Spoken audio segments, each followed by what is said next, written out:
Este vídeo tem o objetivo de apresentar o plano de ação genérico para o trabalho de templo e história da família no Conselho de Coordenação Florianópolis de A Igreja de Jesus Cristo dos Santos dos Últimos Dias.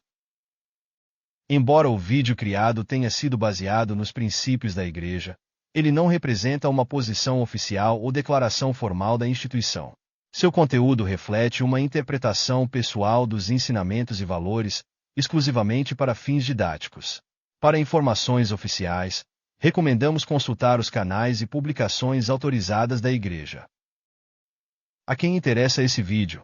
Aos presidentes de estacas, aos conselheiros de estacas responsáveis, aos sumos conselheiros das estacas designados, à liderança do quórum do sacerdócio das alas e ramos, aos líderes de THF das alas e ramos, à liderança da Sociedade de Socorro da Estaca, alas e ramos, à liderança dos jovens da estaca, alas e ramos, à liderança da primária da estaca, alas e ramos.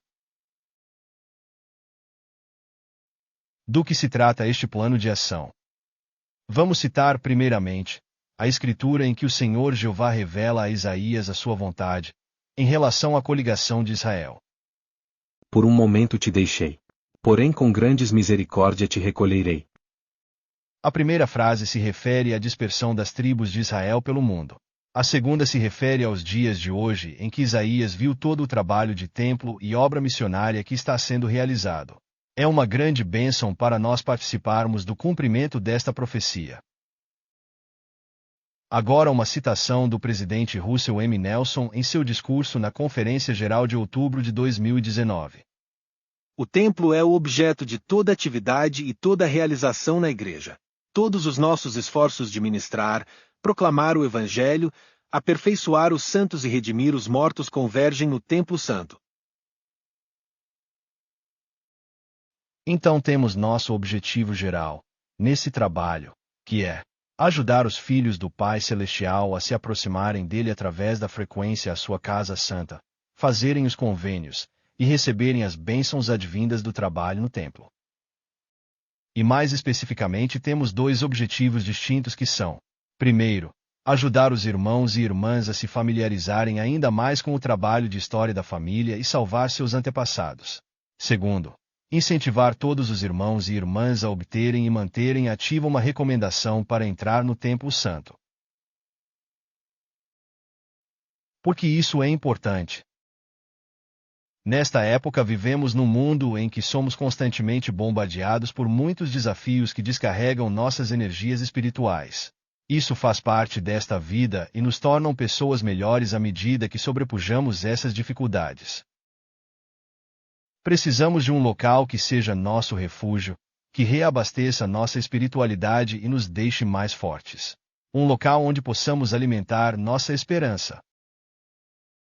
Um lugar santo onde possamos realizar ordenanças para nossa salvação eterna, ter revelação e paz, unir nossas famílias para a eternidade, fortalecer nossa fé e reafirmar nossos convênios com o Pai Celestial. Mas como esse trabalho é realizado? Primeiro, vamos mostrar como funciona a estrutura organizacional. Temos aqui as áreas administrativas, começando pela presidência da área, conselho de coordenação, presidência da estaca e terminando com as alas e ramos. Depois, logo abaixo, mostraremos os níveis de atuação. A presidência da área coordena o trabalho através das autoridades gerais, ou setentas, que presidem os conselhos de coordenação com as estacas integrantes. O presidente da estaca designa um de seus conselheiros para ser o responsável desse assunto e também atribui a responsabilidade para um membro do sumo conselho da estaca. Este, por sua vez, assessora e representa a presidência da estaca junto às presidências dos quórum do sacerdócio nas alas e ramos, que designam um de seus conselheiros com essa responsabilidade. O presidente do quórum recomenda e o bispo chama um líder de templo e história da família para coordenar todo o trabalho na ala. Uma das conselheiras da Sociedade Socorro também fica responsável pelo trabalho entre as mulheres. Assim, toda a liderança da ala, incluindo jovens e primária, trabalham sob a coordenação do líder de THF da ala ou ramo. Lembrando que se não houver um líder de THF, o conselheiro do quórum assume automaticamente a responsabilidade. E se o conselheiro não atuar, o presidente do quórum passa a ser o líder de THF de forma automática. Então as peças-chave desse trabalho são o sumo conselheiro da estaca e o líder de THF da ala ou ramo. Agora, a nível de assessoria, temos na presidência da área um assessor sênior que lidera os casais designados em cada conselho de coordenação. Estes, por sua vez, treinam, incentivam, ministram e apoiam diretamente os membros do sumo conselho responsáveis. Esses sumos conselheiros fazem o mesmo trabalho diretamente com os líderes de THF das unidades da estaca. Já no nível de apoio técnico, os consultores de estaca, que devem ser especialistas no Family Search, treinam e apoiam os consultores adultos e jovens em todas as unidades da estaca, que também são peças fundamentais do trabalho. Como o trabalho de templo e história da família pode ajudar no crescimento da ala e da estaca? No nosso dia a dia temos que dividir a nossa atenção entre as diversas atividades e escolhas que nos são apresentadas. Temos aqui uma pessoa que divide seu tempo entre o seu hobby, seu esporte, seu trabalho, seus estudos, seus chamados na igreja, suas amizades, etc. Observem que o templo acaba recebendo atenção igual ou menor a qualquer outra opção. O ideal seria focar no que é mais importante sob o aspecto eterno. A pessoa deve ter como mais importante a sua família e seu progresso eterno adquirido através da frequência aos templos. As outras atividades também são importantes, mas normalmente são consequências e se desenvolvem através das bênçãos de nossa obediência e cumprimento aos convênios feitos com o Pai Celestial dentro da sua casa santa. É muito importante frisar que de todas as atividades de serviço que realizamos dentro da Igreja do Senhor Jesus Cristo, o trabalho no templo e história da família é o que proporciona maiores oportunidades de experiências espirituais, tanto na pesquisa de registros, indexações, programa Participe, recordações e outras. Quem trabalha com afinco recebe as bênçãos. Quem recebe as bênçãos tem seu testemunho fortalecido. Quem fortalece seu testemunho se torna líder atuante. Líderes atuantes ajudam mais membros a se tornarem ativos. Membros firmes servem com mais vigor. E assim o ciclo se repete muitas vezes a ponto de fazer a ala ou o ramo crescer com força. Quando um ramo cresce, ele se torna ala. Ou se a ala cresce, ela divide-se em duas fazendo a estaca crescer. Quando uma estaca cresce, divide-se e todo o processo se repete continuamente fazendo o reino do Senhor crescer. E grandiosas bênçãos serão derramadas sobre os que trabalham com afinco. Unir as forças é o princípio fundamental para o crescimento de uma unidade da Igreja. Estamos acostumados a ver que cada área de atuação trabalha isoladamente. Mas unindo-se as forças vamos perceber que tudo se trata de um único objetivo: coligar Israel, unindo as forças do trabalho de templo e história da família com a missão da ala e da estaca. Realizar reuniões periódicas de coordenação e avaliação é imprescindível. O ato de prestar contas e fazer relatos sobre o andamento do trabalho faz parte de qualquer instituição que promova o crescimento. Aqui está um quadro resumido sobre as reuniões de liderança na estaca e as reuniões de coordenação nas alas e ramos, quando devem acontecer, quem as dirige, como acontece e os assuntos que devem ser abordados. Você pode pausar o vídeo e fazer um print se desejar.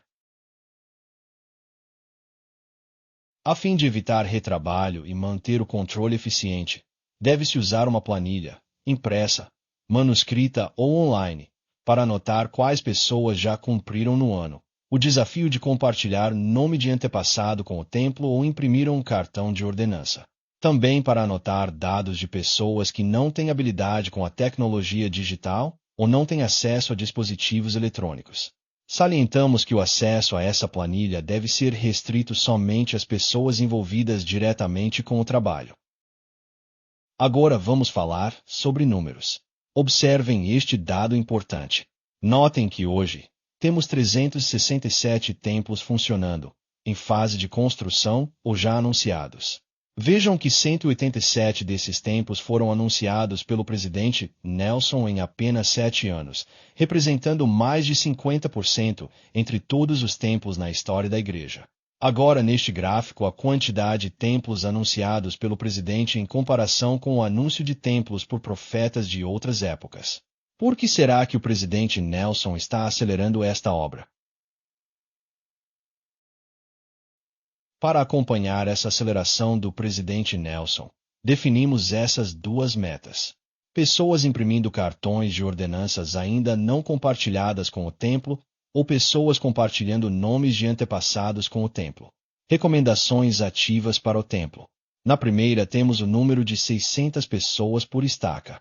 Essa meta é audaciosa, porém está focada no crescimento da estaca e não apenas na manutenção do reino.